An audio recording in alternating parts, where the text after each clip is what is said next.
Chris Hassel joined by Bill Reiter and Colin Ward-Henninger. Bill, just set us up to date right now. Explain why the Lakers are in such a mess, the Russell Westbrook situation included.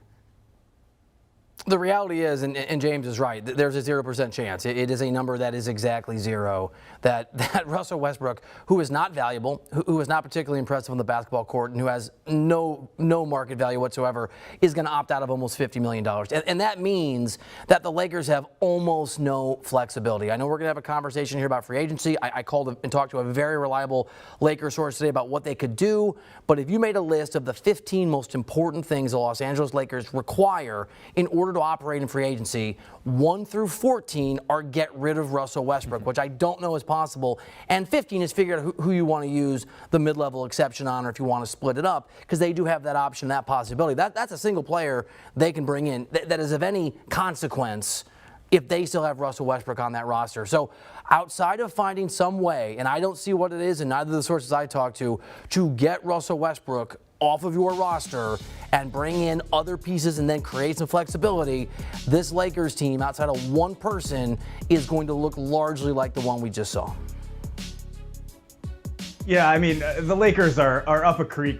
I mean, there's not a lot that they can do in free agency. I think what was kind of stood out to me is Darvin Ham in his introductory press conference. They asked him about Russell Westbrook and what are you going to do with this guy? He obviously said these were discussions that were had during the interview process, coming up with a plan on how he's going to use Westbrook, and he used one word. He said sacrifice. And that's something that Russell Westbrook is going to have to do. Now, whether Darvin Ham can get through to him and make him do that is a completely different question. But if he is willing to sacrifice, you could put him in sort of this Bruce Brown, Gary Payton II type of role where you're a guard who sets screens and rolls to the basket and cuts off the ball, something Russell Westbrook has never done in his entire career. But if he's willing to do that, then you go look at the free agent market and say, hey, maybe we can get a true backup point guard. A guy like Tyus Jones comes to mind. I don't know if he's going to be willing to take what the Lakers have to offer, but somebody who can play off the ball and shoot, someone who can also run the offense, allow Russell Westbrook to roam off the ball to kind of create havoc in that sense. So it's going to take a lot. The Lakers do not have a lot of options because of all the money owed to those guys. But if Russell Westbrook is willing to take on a different role, there are some options out there that can come in and at least kind of bolster what the Lakers have. Yeah, maybe they can convince him to take a different role. I doubt they'll convince him to take any less money and opt out of that deal.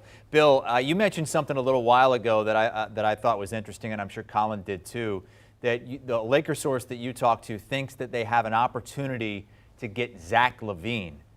How? The source told me that there are people in the organization who think they have a chance to get rid of Zach LaVine.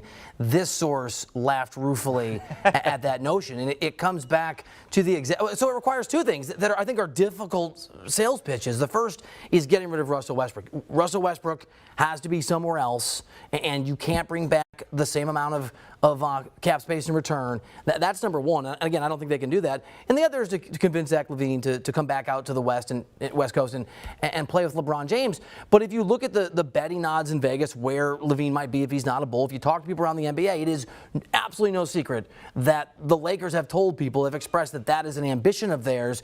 But this is the same, group of folks who went out and got Russell Westbrook, traded away a bunch of pieces that weren't sexy but were important to that championship run and gave them some flexibility and put themselves in this position in the first place. If James Herbert and I and common sense are absolutely wrong, and Russell Westbrook goes golfing with Andrew Luck and Barry Sanders and comes out of the 18 and says, what the hell, I'm going to retire, this sounds great, or some other miracle as far as the Lakers are concerned, that I think would be a very real option. But it's really hard to pull off, and it's fine to have ambitions, guys. I have an ambition to dunk a basketball someday, but like that goal for me, the Lakers can dream about Zach LaVine all they want. The physics of that are probably impossible. Yeah, it seems like a stretch. Get rid of one UCLA alum in Russell Westbrook and bring in another one in Zach LaVine. Hope this one works out better. Ideal, basketball-wise, that would be great for the Lakers. He would fit in perfectly with LeBron James and Anthony Davis as that kind of scoring guard, a guy who can handle playmaking duties. But this is a dream. I don't see this happening. One thing that's interesting about this scenario is, say LeBron James went to Zach LaVine and said, hey, man, you're our missing piece. You're the guy we need to get back to the title contention. come on in. I don't know if LeBron James has the same sway with this younger generation of players. It'd be really interesting to see, particularly given the decisions that LeBron James has made in recent years, bringing in Russell Westbrook, obviously the most recent one. So on paper, LaVine would be a great fit. He might be interested in coming to LA. A lot of NBA players have houses out here. I'm sure he does, having lived in the area for a while. But I just don't see it, given the other options on the table for LaVine and the fact that he would be coming to a roster that basically had him, LeBron James, Anthony Davis, and a bunch of spare parts. So if Russell Westbrook is back, and it's like a 100% chance that that's going to happen, that he's going to have that $47 million cap hit next season, Bill, what can the Lakers do realistically? All right, so I'll give you what they want to do on the sort of lower end of excitement level for Lakers fans and the realistic option. They would like to bring Malik Monk back and do it on the mid-level exception.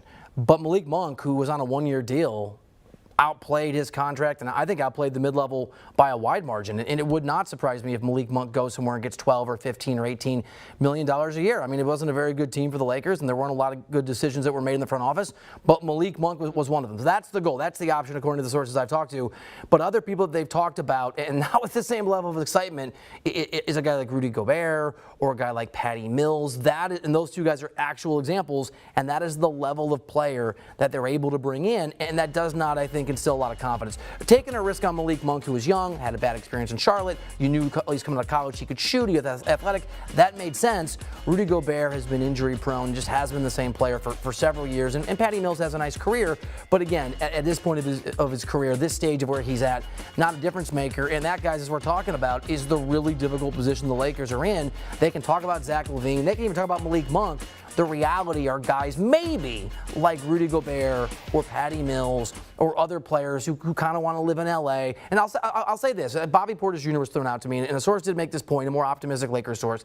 He said, hey, we can offer maybe a chance at a championship, even though that seems silly. He told me it's LeBron James, it's Anthony Davis, but we can also offer playing time to guys who don't get playing time in other places. Otto Porter Jr. was a name he threw out there. He said, we might be able to sell Otto Porter Jr. on a little bit less money on the mid-level, but also we'll play you 32 minutes a game. Who the hell else we're going to start is what he told me. So maybe the Lakers can find a higher level of the MLE because they can offer minutes. But again, to me, that sounds a lot more optimistic than like a really well-reasoned plan from that Lakers organization. And this is the final year that LeBron is under contract. Colin, could this be it for LeBron in LA? I think all indications are that LeBron wants to stay in LA for the rest of his career, however long that is. He's mentioned many, many times that he would like to play with his son at some point. And, who knows whether the Lakers are in position to get him. If they continue to miss the playoffs, they probably will be.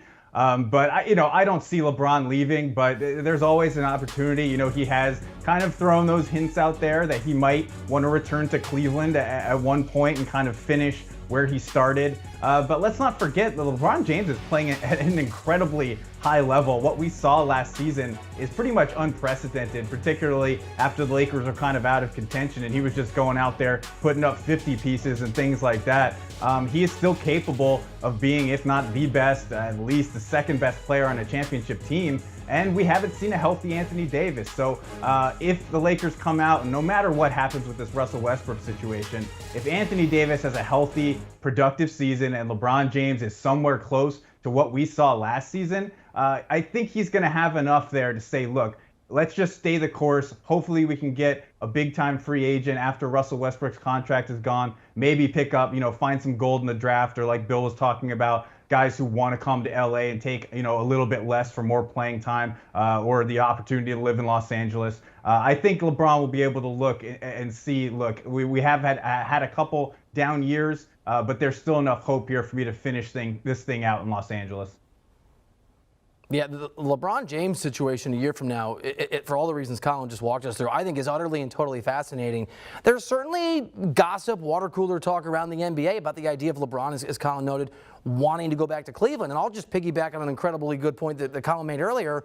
The problem is there's some doubt about whether that very young core want LeBron James to be there, given the fact, as Colin said, he doesn't resonate with young guys the way that he used to. And it's understood that LeBron sucks all the oxygen out of a room and has very particular requirements in terms of how things function when he's there. Not a criticism, it's just the way it is. And a lot of young guys, and frankly, a lot of really good young locker rooms around the NBA would probably protect against that, talking to some GMs that are out there. I'm with Colin. I think LeBron sees this season through. One thing he's never done ever in his career is force his way out of a place like other guys that we've seen. He loves Los Angeles, and whether it's true or it's not true, whether Rob Pelinka should or shouldn't be the guy making the decisions in LA, when Russell Westbrook is gone in a year, when that contract is up, it gives the Lakers the ability to sell the idea, whether it's a fantasy or not, that they can now build something that's worthy of the end of LeBron's years.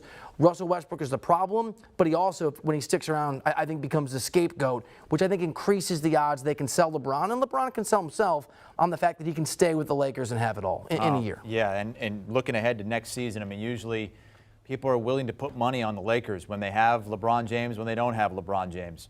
Not happening right now for next season's futures. The Lakers are not even close to one of the favorites next season. You barely find them on this list, all the way down at 22-1 to win next year's NBA championship. Going into this season, it was the Nets and the Lakers, the two favorites, and both came up way, way short.